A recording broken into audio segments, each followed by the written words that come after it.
मैं गौरव एक बार फिर से स्वागत करता हूँ आप सभी का मनी मेंटर्स में। और आज का जो हमारा टॉपिक है उन लोगों के लिए है जो अपने बुढ़ापे को लेके काफ़ी चिंतित है या अपने पेंशन को लेके काफ़ी चिंतित है कि गवर्नमेंट पेंशन लागू करेगा या नहीं करेगा। तो मैं आपसे साफ बताना चाहता हूँ कि अगर आप मेरे बताए हुए रूल्स को फॉलो करते हैं और एक वेल डिसिप्लिन तरीके से पैसे को इन्वेस्ट करते हैं, तो जो आपको इन वहाँ से पेंशन की उम्मीद है उससे ज़्यादा मैं आपको यहाँ पे पेंशन इनकम करके दिखाऊँगा।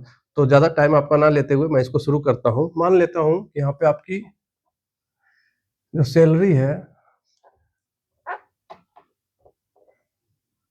40,000 रुपया है, ठीक है? 40,000 रुपया है। इन्वेस्टमेंट जो है 8,000 रुपये है। अभी 8,000 रुपया क्यों है? क्योंकि इस पे मैं पहले भी वीडियो बना चुका हूँ कि कितना सेव करना है, कितना वांट में खर्च करना है, कितना नीड में करना है। चूँकि हम जब बताए हैं कि 20% हमको इन्वेस्ट करना है, तो 40,000 का 20% 8,000 रुपया होगा, ठीक है? और जो हमारा सैलरी ग्रोथ होता है हर साल, ये मान के चलिए कि 5% हमारा सैलरी ग्रोथ हो रहा है, ठीक है? तो हमने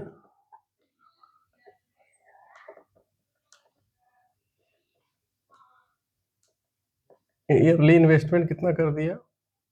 8,000 गुना 12 इक्वल टू 96,000 रुपया मैंने यहाँ पे इन्वेस्ट कर दिया। हमें यहाँ से इनकम कितना हुआ? हमें जो यहाँ से इनकम होगा वो होगा 6240 रुपया, और हमारा जो कॉर्पस बनेगा वो बनेगा 1,02,240 रुपया का, ठीक है? ये पहले साल का है। दूसरे साल अगर हम इसी तरह करते हैं तो हमारी 5% सैलरी बढ़ेगी, तो ये हो जाएगा 42,000 रुपया, और हमारा इन्वेस्टमेंट जो है वो हो जाएगा 8400 रुपया। सैलरी से ग्रोथ यही रहेगा। और यहाँ पे जब हमें 8400 रुपया को 12 से करेंगे तो ये हमारा जो है हो जाएगा 1,08,000 रुपया, ठीक है? 1,08,000 रुपया। और यहाँ पे जो हमारा इनकम होगा वो होगा 18,820 रुपया, और जो हमारा कॉर्पस बन जाएगा वो हो जाएगा 2,21,860 रुपया। सेम इसी तरह हम तीसरे साल करेंगे, चौथे साल करेंगे, और चौथे साल में जब आप ये करेंगे इन्वेस्टमेंट रेगुलर डिसिप्लिन से, तो यहाँ पे आपकी जो सैलरी हो जाएगी वो हो जाएगी 46,305 रुपया, और आपका जो इन्वेस्टमेंट हो जाएगा वो होगा 9261 रुपया पर मंथ, ठीक है? ये जब 5% के हिसाब से ग्रोथ हो रहा है तो आप अपना इन्वेस्टमेंट भी 5% ग्रोथ कर रहे हैं। तो 5% ग्रोथ करने से क्या हुआ कि यहाँ पे आपको 9261 रुपया पर मंथ इन्वेस्ट करना है। यहाँ पे आपका सैलरी सेम यही रहेगा। अब यहाँ पे जो आप 9261 रुपया को 12 से मल्टीपल करते हैं तो यहाँ पे जो आपका इन्वेस्टमेंट हो गया वो हो गया 1,11,132 रुपया, और जो यहाँ पे आपका इनकम आता है वो आता है 50,568 रुपया, और जो आपका कॉर्पस बनता है वो है 5,22,903 रुपया।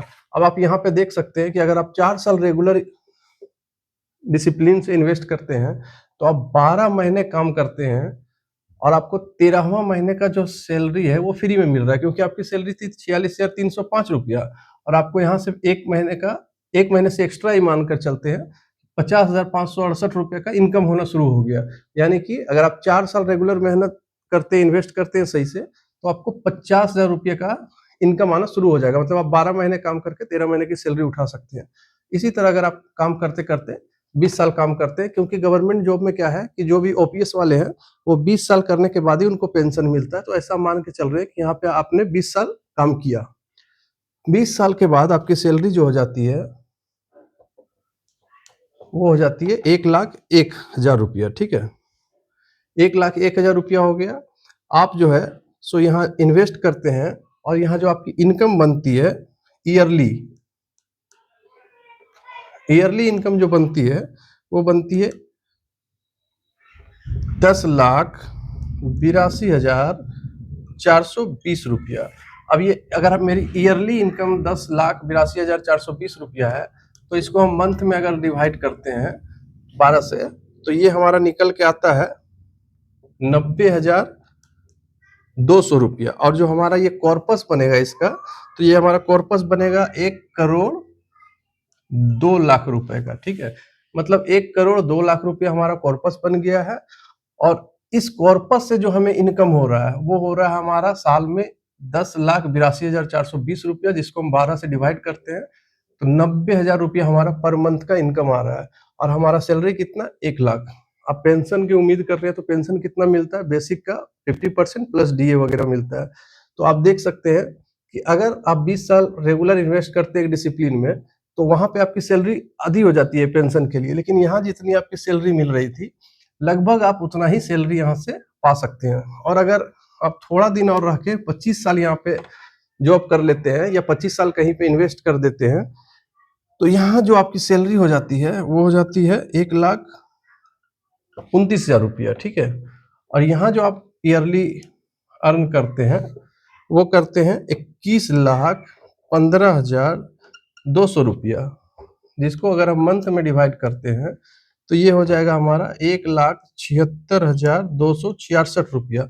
और इसमें जो हमारा जो कॉर्पस बनता है वो अप्रोक्स जो है 2 करोड़ के लगभग बनता है। तो ये आप सोच रहे होंगे कि हमको पर मंथ 1,76,000 रुपया कैसे मिल रहा है, ठीक है। तो इसके लिए जो हम यहाँ पे मान के चले हैं कि हमको ये रिटर्न जो है कि जहाँ पे हम इन्वेस्ट कर रहे हैं वो 12% हर मंथ हर ईयर हमें मिल रहा है।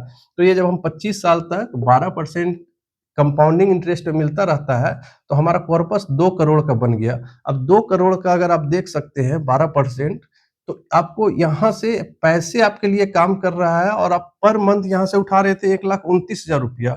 और अगर आप यहाँ से नौकरी छोड़ भी देते हैं तो यहाँ से आपको इनकम आना शुरू हो जाएगा 1,76,000 रुपया। तो बस हम आपको यही कहेंगे कि 20 साल 25 साल जितना भी दिन आप इन्वेस्ट करते हैं रेगुलर कीजिए, डिसिप्लिन में कीजिए, ताकि आपको पेंशन का टेंशन ना रहे और आप अच्छी खासी एक अपने बुढ़ापे के लिए कॉर्पस जमा कर सके, जिससे आपको अच्छी मंथली इनकम मिले और अच्छे से अपना आप बुढ़ापा काट सके। धन्यवाद।